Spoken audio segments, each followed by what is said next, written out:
नमस्कार, मैं हूं आपके साथ जूही सक्सेना। लाइफ में रहे, ऑल इज वेल। आज हम हर फील्ड में तरक्की तो कर रहे हैं, लेकिन हमारा शरीर कई बीमारियों से घिरा हुआ है। हमें जरूरत है एक ऐसे शख्स की जो हमें बताए कि हम फिट और हेल्दी कैसे रह सकते हैं। यही बताने के लिए हमेशा की तरह आज भी हमारे साथ मौजूद हैं विश्व प्रसिद्ध आयुर्वेदाचार्य डॉक्टर प्रताप चौहान जी। डॉक्टर साहब, बहुत बहुत स्वागत है। Thank you very much. दिमागी बुखार यानी मस्तिष्क ज्वर को डॉक्टर लैंग्वेज में मेनिंजाइटिस कहा जाता है। ये एक जानलेवा बुखार है जो बैक्टीरिया के शरीर में घुसने और पनपने के कारण होता है। इस बुखार को आम बोलचाल की भाषा में गर्दन तोड़ बुखार भी कहते हैं। सही वक्त पर इलाज नहीं होने पर इस खतरनाक बीमारी से रोगी की मौत भी हो जाती है। संजीवनी के आज के एपिसोड में डॉक्टर चौहान से जानेंगे क्या है इंसेफेलाइटिस की बीमारी और आयुर्वेद के जरिए दिमागी बुखार से कैसे हम बच सकते हैं। साथ ही संजीवनी टिप्स में जानेंगे फूड पॉइजनिंग हो तो फिर हमें क्या करना चाहिए। इंसेफेलाइटिस से हो जाएं सचेत, क्योंकि जानलेवा है दिमागी बुखार। कैसे बचे इंसेफेलाइटिस के खतरे से। इंसेफेलाइटिस यानी दिमागी बुखार क्या है ये बीमारी? इससे सबसे अधिक शिकार 3 से 15 साल के बच्चे ही क्यों होते हैं? डॉक्टर साहब, आपसे जानना चाहते हैं।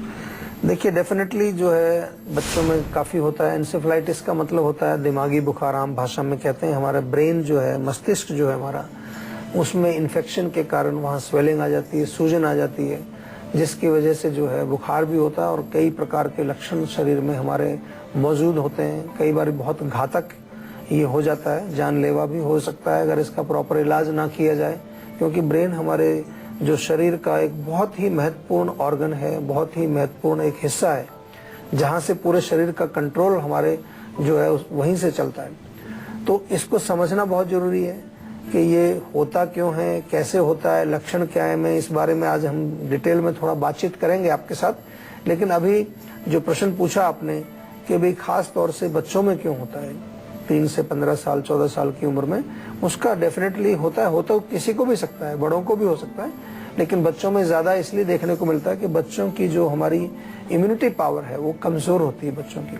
और कुछ ऐसे इन्फेक्शंस हैं जो बच्चों में ही, विशेष तौर पर ऐसे वायरस बच्चों में ही होते हैं, जैसे कि मीजल्स हो गया, मम्स हो गया। ये बीमारियां आपने सुनी होंगी, चेचक या चिकन पॉक्स, इस तरह की जो बीमारियां हैं, तो इनके द्वारा जो है हमारा शरीर जब ग्रसित होता है तो ये अगर इन्फेक्शन ब्रेन में चला जाए तो वहां जाकर के ये दिमागी बुखार में कन्वर्ट हो जाता है। और इसके अतिरिक्त बच्चों का हाइजीन का बड़ा इशू रहता है। छोटे बच्चे हैं, कहीं से खाया गंदा, फिर उठाया, हाथ नहीं धोए, तो there are other ways through which this infection can go into the body. वो भी रास्ते हैं, चाहे वो खाने के जो हमारा जो भोजन कंटेमिनेशन है, या हमारे हाथ गंदे हैं, या पानी का कंटेमिनेशन है, उसके कारण भी ये इन्फेक्शन हमारे शरीर में चला जाता है। और एक और चीज है कि बच्चे जो हैं उनका सिस्टम भी अभी उतना डेवलप नहीं हुआ है। जो छोटे बच्चे होते हैं उनका नर्वस सिस्टम, उनका brain as compare to an adult थोड़ा सा कमजोर होता है। तो इम्यूनिटी कमजोर है, उसका जो है नर्वस सिस्टम थोड़ा सा अभी डेवलप नहीं हुआ है, वीक है, और हाइजीन का इशू है। तो ये सारे कारण जो हैं बनते हैं। और कुछ विशेष ऐसे इन्फेक्शंस हैं जो बच्चों में होते हैं, और उसके कारण भी एंसेफेलाइटिस रोग या दिमागी ज्वर या दिमागी बुखार बच्चों में ज्यादा देखने को मिलता है। मॉनसून के साथ बढ़ता है दिमागी बुखार का प्रकोप। तो डॉक्टर साहब, आपसे जानते हैं कि इसके कारण क्या होते हैं, ये कैसे हमारे शरीर में, हमारे दिमाग तक पहुंचता है? देखिए, मोस्टली जैसे मैंने कहा कि एक वायरल इन्फेक्शन है, एक प्रकार के वायरस कई प्रकार के हैं जो हमारे ब्रेन को अटैक करते हैं, ब्रेन के ऊपर उसका जो है असर आता है। और मानसून या बारिश के मौसम में आमतौर पर इसलिए हो जाता है क्योंकि इस मौसम में हमारा जो वातावरण जो है, ह्यूमिडिटी है, कपड़े जो हैं थोड़े गीले हैं, नमी है उनके अंदर, हमारा जो अंदर के जो कारपेट्स हैं या कोई और किचन है हमारा, उस एरिया में कुछ चीजें ज्यादा कंटेमिनेटेड होती हैं बरसात के दिनों में, ये हम लोग जानते हैं सब। तो वहां जब कंटेमिनेशन होती है तो वायरस वहां पर पनपते हैं, कीटाणु वहां पर बढ़ते हैं, और कीटाणु जो है फिर वो हमारे शरीर में रोग पैदा करते हैं। इसलिए धूप का होना बहुत जरूरी होता है। अगर बहुत तेज धूप जब निकली हो तो उसमें काफी सारे कीटाणु जो है वो नष्ट हो जाते हैं। लेकिन जब ह्यूमिडिटी का सीजन आता है, आपने देखा होगा जब बरसात का सीजन आता है तो वायरल फीवर बहुत तेजी से फैलता है। बहुत सारे लोगों को वायरल फीवर, आपको जिसको देखो उसी को गला खराब, छींकें आ रही हैं, बुखार हो रहा है। तो वो तो एक वायरल फीवर एक नॉर्मल है, लेकिन आपको ध्यान जरूर रखना है कि वायरल फीवर कहीं दिमागी बुखार तो नहीं है। खासतौर से बच्चों में आपको कुछ विशेष लक्षणों का ध्यान रखना चाहिए। तो कारण इसमें मेनली हम इसी को मानते हैं। और दूसरा कारण हम ये भी कह सकते हैं कि अगर हमारा जो खान पान है, जो हमारा जो भोजन है, हमारा पानी पीने का है, उसमें किसी प्रकार की अगर गंदगी है, कंटेमिनेशन है, तो वो भी हमारे अंदर ये इन्फेक्शन पैदा कर सकता है। और कभी कभार जो है इसका जो वायरस जो है वो इंसेक्ट्स के माध्यम से, जो मक्खी है, मच्छर है, इनके माध्यम से भी हो जाता है। या फिर जो है किसी व्यक्ति को इन्फेक्शन है और उसके संपर्क में आप आए तो एक से दूसरे में भी जा सकता है। कई बार देखा होगा छोटे बच्चों में हो जाता है तो कईयों में हो जाता है लगातार। कई बार काफी सारे बच्चे उससे ग्रसित हो जाते हैं। तो ये इसके मुख्य कारण है, इसको समझना है और कैसे हम इसको जो है समझ करके और इसको थोड़ा सा हम सही समय पर इसका उपचार करें तो हम काफी हद तक इससे छुटकारा पा सकते हैं। तो चलिए डॉक्टर साहब ने हमें ये तो बता दिया कि दिमागी बुखार होता क्या है, इसके कारण क्या होते हैं, लेकिन डॉक्टर साहब इसके लक्षण क्या होते हैं, समय रहते हम पहचान कैसे सकते हैं? देखिए, आमतौर पर तो ये जैसे आम बुखार होता है, फ्लू जिसको हम बोलते हैं, कई बार थोड़ा सा छींकें आई, गला खराब हुआ, बुखार शुरू हो गया, आम लक्षण तो ऐसे होते हैं। लेकिन आपको कुछ स्पेसिफिक लक्षण इसको समझने पड़ेंगे, पहचानने पड़ेंगे, क्योंकि जब ब्रेन में इन्फेक्शन होगा, दिमाग में जब चला जाता है तो एक तो आपका ब्रेन फंक्शन बिगड़ेगा थोड़ा। चाहे छोटा बच्चा ही हो, वो थोड़ा सा कंफ्यूजन, मेंटल कंफ्यूजन आपको नजर आएगा उसमें, जैसे कि उसको कुछ कंफ्यूजन हुआ, या दौरे पड़ना, झटके आना, ये इसका एक लक्षण है। और ज्यादा अगर हम डिटेल में जाएं तो फिर जो है बहुत तेज सिर में दर्द, क्योंकि ब्रेन हमारे स्कल के अंदर है, हेड के अंदर है, तो वहां पर बहुत तेज सिर दर्द। कभी कभार डबल विजन होती है, एक चीज दो दिखने लगती है, क्योंकि हमारा नर्वस सिस्टम पूरा ब्रेन में ही होता है, तो वहीं से कंट्रोल होता है। कई बार बोलने की प्रॉब्लम हो जाती है, बोल नहीं पाता व्यक्ति, सही से सुन नहीं पाता, तो जो हमारी इंद्रियां हैं उनके जो फंक्शंस बिगड़ने शुरू हो जाते हैं। नौसिया भी देखने को मिलता है, यानी कि वॉमिटिंग, उल्टी आना या उल्टी जैसा महसूस होना, जी मिचलाना, ये लक्षण भी देखने को मिलते हैं। और इसके साथ साथ जो है ज्यादा प्रॉब्लम कई बार होती है तो पेशेंट कोमा में भी चला जाता है, अनकॉन्शियस हो जाता है पेशेंट, उसको होश नहीं रहता है। तो ये इसके प्राइम लक्षण है, इनको जरा पहचानना चाहिए। कभी भी आपको लगे कि बच्चा छोटा है, उसको बुखार है और बुखार के साथ लग रहा है कि कुछ उसको बोलने में प्रॉब्लम आ रही है, या जो है उसका कुछ माइंड कुछ कंफ्यूजन जैसा लग रहा है, उसको कुछ समझ नहीं आ रहा है, या दौरे पड़ने शुरू हो गए हैं, झटके लगने शुरू हो गए हैं, तो इसका तुरंत जो है आपको उपचार करना चाहिए। सबसे पहले तो उसको चेक करना चाहिए कि क्या हो सकता है, और प्रॉपर समय पर उसका उपचार करना बहुत जरूरी होता है, ताकि बच्चे को और किसी प्रकार के कॉम्प्लिकेशंस ना आए। इंसेफेलाइटिस यानी दिमागी बुखार, अब डॉक्टर साहब से जान लेते हैं कि डॉक्टर साहब ये रोग किन व्यक्तियों को ज्यादा हो सकता है, मतलब चांसेस सबसे ज्यादा किस में होते हैं, और क्या हर उम्र के इंसान को ये रोग हो सकता है? हाँ, डेफिनेटली। देखिए, हो तो इन्फेक्शन तो किसी को भी हो सकता है। एक बार आपके अंदर वायरस गया तो वो अगर उसने रोग पैदा किया तो किसी को भी हो सकता है। लेकिन आमतौर पर जैसा हमने शुरू में बताया आपको कि ज्यादा जो यंग एज के जो छोटे बच्चे होते हैं उनमें ज्यादा होता है, या हम ऐसा कहें कि जिनकी इम्यूनिटी कमजोर होगी उनमें ज्यादा ये आएगा। तो इम्यूनिटी बच्चों की भी कमजोर होती है, इसलिए एल्डरली पीपल में भी कभी कभार देखने को मिलता है, या जो कमजोर है, शरीर जिनका वीक है, ज्यादा उनमें शक्ति नहीं है, ऐसे लोगों में ये रोग आएगा। या फिर और रोगों से ग्रसित हैं, ऑलरेडी आपको कोई और रोग चल रहा है जिसके कारण आपके शरीर की जो है रोग प्रतिरोधक शक्ति यानी कि इम्यूनिटी पावर आपकी वीक है, तो भी ये आपको ये रोग हो सकता है। Of course in addition to that, जैसा हमने शुरू में कारणों की जब जिक्र किया था, तो कई प्रकार के वायरस हैं जिनके जो तरीका जो है इंसेक्ट्स के द्वारा, मच्छर के द्वारा, या फिर जो है फ्लाई जो कई प्रकार की होती है उनके द्वारा, या फिर कंटेमिनेटेड भोजन। तो अगेन सारा एक इधर हमारा संकेत कर रहा है हाइजीन की तरफ कर रहा है, यानी कि जो लोग साफ सुथरे नहीं रहते हैं, जिनका घर या वातावरण बहुत क्लीन नहीं है, हाइजीनिक नहीं है, गंदगी ज्यादा होती है, कोई भी चीज लिया कूड़ा वहीं पर डाल दिया, कूड़ादान जो है आपका ढका हुआ नहीं है, या फिर जो है आपका जो मकान है उसमें आपके कुछ ऐसे कॉर्नर्स हैं जहाँ पर ये मच्छर, इंसेक्ट्स वगैरह ये पनपते हैं, तो ये फिर जो है आपको किसी भी प्रकार के रोग, नॉट ओनली एंसेफेलाइटिस या कोई भी रोग आपको जो है वो डेफिनेटली पकड़ेंगे। और इसके अतिरिक्त अगर आप प्रिवेंशन का बिल्कुल आपको कोई नॉलेज ही नहीं है, आप कुछ ऐसा काम करते नहीं है कि रोगों से बचाव आपका हो, हमारे यहाँ बचाव की कोई मानसिकता मैंने देखी नहीं है अभी लोगों में। ज्यादातर लोग तब चिंतित होते हैं जब रोग आ जाता है, लेकिन अभी काफी सारे देशों में मैं जाता हूँ, वहां पर ट्रेंड ये चल रहा है कि वहाँ हेल्थ की बात ज्यादा हो रही है, प्रिवेंशन की बात। अब तो प्रिडिक्टिव मेडिसिन की बात कर रहे हूँ। प्रिडिक्टिव यानी कि वैसे मेथड्स उन्होंने निकाले हैं कि जिसके आधार पर वो ये अंदाजा लगाते हैं कि आपको ये वाला रोग आ सकता है, और उस रोग को रोकने के लिए फिर आपको आहार विहार वो समझाते हैं। अगर देखा जाए तो ये आयुर्वेद है, तो आयुर्वेद को वहां पर लोग समझ रहे हैं, उसको फंक्शनल मेडिसिन का नाम दे दिया, उसको P4 मेडिसिन का नाम उन्होंने दे दिया है।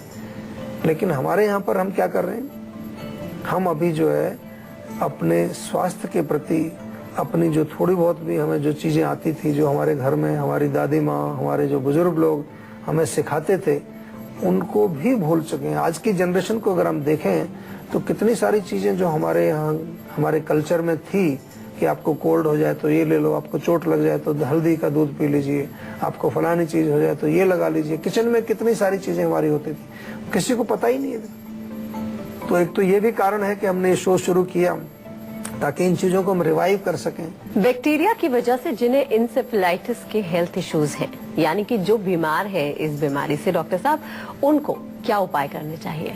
देखिए, अगर ये रोग आपको हो गया है तो फिर आपको मैं बिल्कुल बताता हूँ कि इसमें बिल्कुल लापरवाही मत करें, एक्सपेरिमेंट भी ना करें, प्रॉपर ट्रीटमेंट लें। प्रॉपर ट्रीटमेंट से मैं बोल रहा हूँ कि एंटीवायरल। देखिए, हम एक इंटीग्रेटेड सिस्टम की भी बात करते हैं, ऐसा नहीं कि हम बिल्कुल जो है कोई कट्टरवादी हैं, फेनेटिक हैं। आयुर्वेद में हम इस तरह की बात नहीं करते हैं। कुछ ऐसी चीजें हैं जो तुरंत काम करती हैं, वायरस के ऊपर काम करेंगी, इन्फेक्शन को कम करेंगी, सूजन को कम करेंगी, उनको भी आपको लेना चाहिए। साथ में सपोर्टिव ट्रीटमेंट आयुर्वेद की लेनी चाहिए। सपोर्टिव में ब्रेन टॉनिक्स बड़े अच्छे हैं, ब्राह्मी टैबलेट आप ले सकते हैं। हमारे बॉडी में अगर फीवर का कुछ है तो फीवर के लिए गिलोय बहुत अच्छा है, रिजुविनेटिव भी है और फीवर को भी कम करता है। बहुत इंपॉर्टेंट है कि शरीर की इम्यूनिटी को हमें बरकरार रखना है, तो आयुर्वेद में कई प्रकार के हम रसायन, ऐसी औषधियां हैं हमारी, डिपेंडिंग ऑन पर्सन, आपको हर व्यक्ति के लिए वो चूज करना पड़ता है। तो एक जनरल ऐसा नहीं, जनरल एक च्यवनप्राश हम बोलते हैं वो आप खा सकते हैं, लेकिन हर व्यक्ति के लिए उसके रोग की दशा के अनुसार, उसके कंडीशन के अनुसार, उसकी बॉडी की इम्यूनिटी के अनुसार आयुर्वेद में बहुत सारे रसायन है और इनका सेवन आप लोगों को जरूर करना चाहिए, क्योंकि इम्यूनिटी अगर हमारी स्ट्रांग रहेगी तो हम रोगों से लड़ सकेंगे और रोगों को अपने आप से दूर रख सकेंगे। हर बीमारी की तरह इस बीमारी से बचाव ही एक अच्छा इलाज है। तो डॉक्टर साहब, इस जानलेवा बीमारी से हम बच कैसे सकते हैं? देखिए, रोगों से अगर आपको बचना है तो 2-3 चीजों का ही ध्यान आपको रखना चाहिए। पहली चीज है बहुत इंपॉर्टेंट कि आपको अपने पूरे शरीर को समझना है, अपनी प्रकृति को समझना है। आप वात प्रकृति के हैं, पित्त प्रकृति के हैं, कफ प्रकृति के हैं, और अपनी प्रकृति के अनुसार आपको खान पान, अपना लाइफस्टाइल, अपना सब कुछ उसी के अनुसार, क्योंकि हेल्थ का मतलब होता है कि आप अपनी प्रकृति को बरकरार रखें, उसको मेंटेन रखें। जब कभी आपके नेचुरल बैलेंस में खराबी आएगी तो आपको रोग आएगा। तो प्रिवेंशन के लिए हमें अपनी प्रकृति के अनुसार भोजन करना। दूसरी चीज जो इम्पोर्टेंट है कि हमें अपनी जो सराउंडिंग्स हैं, खासतौर से हम इस रोग के बारे में बात करें तो वहाँ साफ सफाई अगर है तो फिर भी आप जो है कुछ ऐसी चीजों का प्रयोग करें जो कि वहाँ बैक्टीरिया, वायरस वगैरह को पनपने ना दें। जैसे कि हमारे यहाँ धूपन करते हैं, जड़ी बूटियाँ होती हैं, उनको जो है आग में जला करके उनका धुआं, तो धूपन से क्या होता है, धुआं करने से वो बैक्टीरिया वगैरह नष्ट होते हैं। नीम का बहुत प्रयोग होता है, नीम के पत्ते भी आजकल कई बार सूखे पत्ते जलाकर उसका धुआं भी कई लोग करते हैं। तो ये चीजों का प्रयोग करना चाहिए। और इसके अतिरिक्त जो मेन चीज है, वो सबसे इम्पोर्टेंट चीज है, वो हमारी बॉडी की इम्यूनिटी। तो ये चीजें प्रिवेंशन के लिए बहुत अच्छा रोल प्ले करती हैं और प्रिवेंशन बहुत जरूरी है। प्रिवेंशन पर आपको फोकस करना चाहिए। हम तो चाहते हैं कि आप लोग बीमारी ना हो, इसलिए हमारा ये पूरा शो जो है आपको स्वस्थ रखने के लिए हम बनाते हैं। और बीमार नहीं होंगे तो बड़ी अच्छी बात है। जब हमारा देश स्वस्थ होगा तो पूरा समाज जो है स्वस्थ होगा और उससे हमारे देश के अंदर एक विशेष प्रकार की जो है हम कहेंगे स्फूर्ति, एनर्जी मिलेगी जिससे हम कुछ भी प्राप्त कर सकते हैं। क्योंकि स्वस्थ रहना बहुत जरूरी है। स्वस्थ जो व्यक्ति नहीं है वो जीवन में कुछ अचीव नहीं कर पाता है। अगर आप भी हेल्थ से जुड़ी अपनी समस्याओं का समाधान चाहते हैं तो आप हमारे सेहत के नंबर 0129404004 पर कॉल करके अपना फोन नंबर जल्द से जल्द रजिस्टर करवा सकते हैं। उसके बाद डॉक्टर चौहान के पैनल के डॉक्टर आपको खुद फोन करके आपकी सेहत से जुड़ी हुई समस्याओं को सुलझाएंगे। फिलहाल यहाँ पर वक्त हो गया एक छोटे से ब्रेक का। ब्रेक के बाद बारी है संजीवनी टिप्स की, जिसमें जानेंगे फूड पॉइजनिंग हो तो क्या करें आप। इसीलिए आप कहीं मत जाएगा, देखते रहिए अपना मन पसंदीदा हेल्थ शो संजीवनी, ताकि स्वस्थ रहें आप। आती है संजीवनी टिप्स की, जिसमें डॉक्टर साहब आपको बताने वाले हैं फूड पॉइजनिंग हो तो आप क्या करें। डॉक्टर साहब क्या करें जब हमें फूड पॉइजनिंग हो जाए? फूड पॉइजनिंग का मतलब होता है कि कोई ऐसे भोजन आपने खाया जिसमें कि कुछ कंटेमिनेशन है, किसी प्रकार का उसमें विषैला तत्व है, वो अंदर जाकर के पेट आपका खराब हो जाता है। कई बार वोमिटिंग हो जाती है, कभी कभार लूज मोशन लग जाते हैं, पेट में दर्द होता है। तो इसके लिए क्या करेंगे? सबसे पहले हमें पेट को ही जो है साफ करना है। पेट साफ करने के लिए बहुत सारी छोटी छोटी सी चीजें हैं जो आपके रसोई में मौजूद हैं। पेट साफ भी रहे और पेट के जो अंदर जो आपको किसी प्रकार के सिम्टम्स हैं वो भी दूर हो जाएं। तो सौंफ ले लीजिए, 1 चम्मच सौंफ, 1 चम्मच जीरा और 1 चम्मच धनिया पाउडर, तीनों को 1 गिलास पानी में डाल करके अच्छी तरह से बॉईल कर लीजिए। तो ये बॉइल्ड जो होगा इसको छान लें, आधा जब रह जाए छान करके हल्का गुनगुना पिए। चाहे तो उसमें थोड़ा सा नींबू डाल करके या काला नमक डाल करके आप पी सकते हैं। नींबू पानी भी बहुत अच्छा है फूड पॉइजनिंग में। केवल नींबू पानी पिए 1 दिन तक आप, तो आपको एनर्जी भी मिलती रहेगी, आपका पेट भी ठीक रहेगा और वो टॉक्सिन्स भी आपके बॉडी से बाहर निकल जाएंगे। या फिर जो है ताज़ा पुदीना ले लीजिए, उसका 1 चम्मच रस, अदरक का 1 चम्मच रस और नींबू का 1 चम्मच रस, इन तीनों को मिलाइए, आधा कप गर्म पानी में घोल करके पी सकते हैं।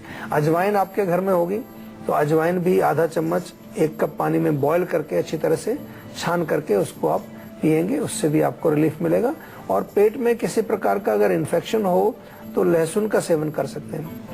1 कली लहसुन की थोड़ा पीस लीजिए, पेस्ट बनाइए, आधा कप गर्म पानी में घोल करके उसको पी जाइए, तो उससे अंदर जा करके आपका इन्फेक्शन भी थोड़ा नष्ट होता है। लेकिन जो भी प्रॉब्लम है, अगर कोई स्पेसिफिक आपकी प्रॉब्लम है तो फिर उसके लिए हमारे डॉक्टर्स हैं, उनसे बातचीत करिए और उस रोग के अनुसार आपको स्पेसिफिक दवाई लेनी चाहिए। डॉक्टर साहब बहुत बहुत शुक्रिया इतनी सारी जानकारी देने के लिए। थैंक यू जी। आशा करते हैं कि डॉक्टर साहब ने आपको जो भी उपाय बताए हैं उन्हें अपनाने से आप हमेशा सेहतमंद रहेंगे। संजीवनी प्रोग्राम के जरिए हम आपको हमेशा फिट और हेल्दी बनाए रखेंगे। आपको बता दें कि आप हमारे सेहत के नंबर 0129404004 पर फोन करके अपनी कॉल रजिस्टर करवा सकते हैं। आप हमें ईमेल भी कर सकते हैं। हमारी ईमेल आईडी है info@jiva.com। आप फेसबुक के जरिए भी हमसे जुड़ सकते हैं। हमारी फेसबुक आईडी है www.facebook.com/jiva ayurveda। तो इसी उम्मीद के साथ कि हमेशा सेहतमंद रहें, मुस्कुराते रहें। अगले एपिसोड में फिर होगी आपसे मुलाकात।